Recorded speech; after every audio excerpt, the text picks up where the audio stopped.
नमस्कार दोस्तों। तो शुरू करते हैं आज के इस नए वीडियो में। प्रश्नावली 1.1 का सवाल नंबर 3 है, अभाज्य गुणनखंड विधि से निम्नलिखित पूर्णांकों के HCF व LCM ज्ञात कीजिए। चलिए देखते हैं। क्वेश्चन नंबर 1 है हमारा 12, 15 और 21। 12, 15 और 21 लिखेंगे हल।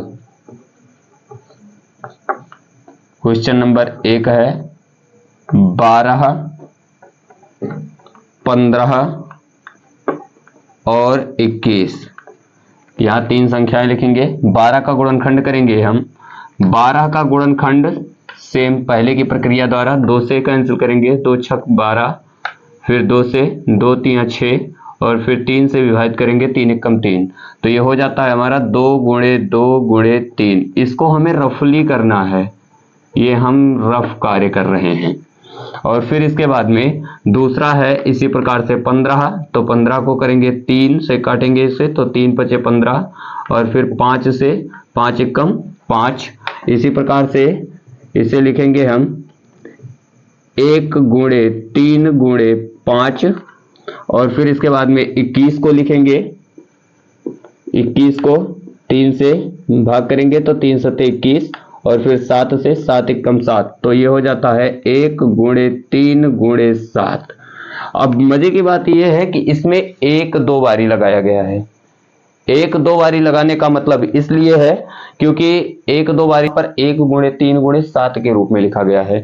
अब 1 गुणे 3 गुणे 7 के रूप में, 1 गुणे 3 गुणे 5 के रूप में लिखने का अभिप्राय हमारा ये है क्योंकि यहाँ पर संख्याएं 3 बारी प्रयोग की गई हैं, यहाँ पर भी संख्याएं 3 बारी कर देते हैं और यहाँ पर भी संख्याएं 3 बारी कर देते हैं। ऐसा करने से होगा क्या कि हमें यह पता हो जाएगा कि किस सीरियल में या कौन सी लाइन में या तीनों में उभयनिष्ठ गुणनखंड कौन सा है और हमारे लिए आसान काम भी हो जाएगा। तो यहां पर लिखने का प्रक्रिया इस प्रकार से है, जब भी हम HCF या LCM निकालते हैं तो HCF और LCM जो संख्याएं होती हैं उन संख्याओं को HCF लगा करके ब्रैकेट में लिखते हैं। देखते हैं किस प्रकार से लिखते हैं। इसे लिखा जाएगा HCF 12, 15 और 21। HCF होता है, मैंने पहले ही बताया था कि जो तीनों में मिलता है वही हमारा HCF होता है।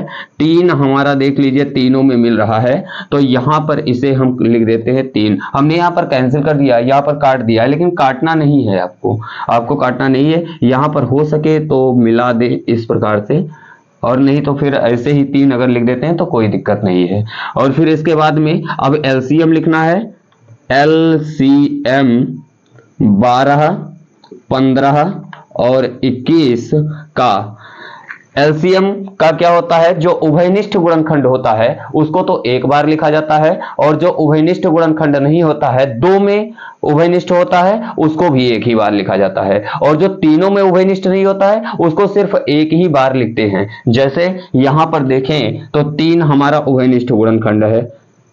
सबसे पहले छोटी संख्या पर आते हैं, 1 गुणे 1, फिर इसके बाद में 2 तीनों में नहीं मिल रहा है तो भी इसको लिखा जाएगा 2, फिर से लिखा जाएगा 3 तीनों में मिल रहा है, कॉमन है तो 3 लिख दिया गया, फिर इसके बाद में 5 और फिर इसके बाद में 7 लिख दिया गया। अब इसके बाद में इसको कैलकुलेट करेंगे और कैलकुलेट करने के बाद में जो हमारा फाइनल आंसर आता है यही हमारा LCM हो जाएगा।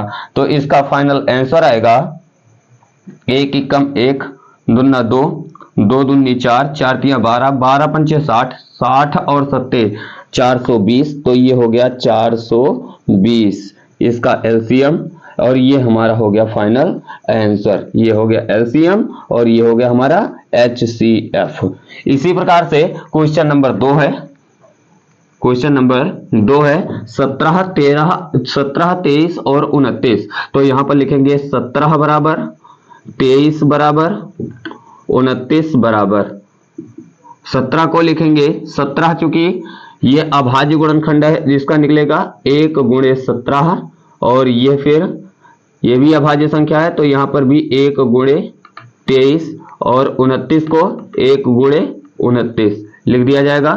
HCF 17, 23, 29 बराबर हो जाएगा हमारा एक तो तीनों में है ही, 17, 23 और 29, ये पूरा कैलकुलेट करने पर हमारा बनेगा 11,339। 11,339 मैंने पहले ही करके रख लिया है, आप चाहें तो इसे चेक कर सकते हैं।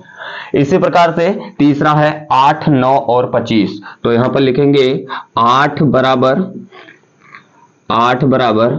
9 बराबर 25 बराबर, सेम पहले की प्रक्रिया से ही करेंगे। इसे भी पहले की प्रक्रिया से 8 का गुणनखंड अगर किया जाए तो 2 दूनी 4 दूनी 8 होता है। यहां पर लिखेंगे 2 गुणे 2 गुणे 2, 2 दूनी 4 दूनी 8।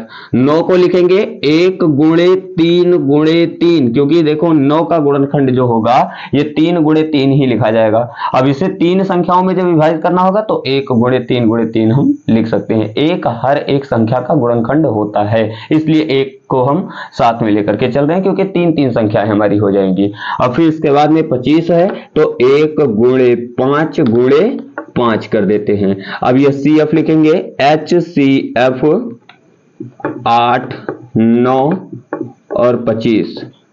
इन तीनों का HCF यानी मासा क्या होगा, यहां पर देखें तो हमारा 2, सबसे पहले 1 को ले लेते हैं, 1 के बाद 2, 2 के बाद 2, 2 के बाद 2, फिर इसके बाद 3, फिर इसके बाद 3, फिर इसके बाद 5 और इसके बाद 5।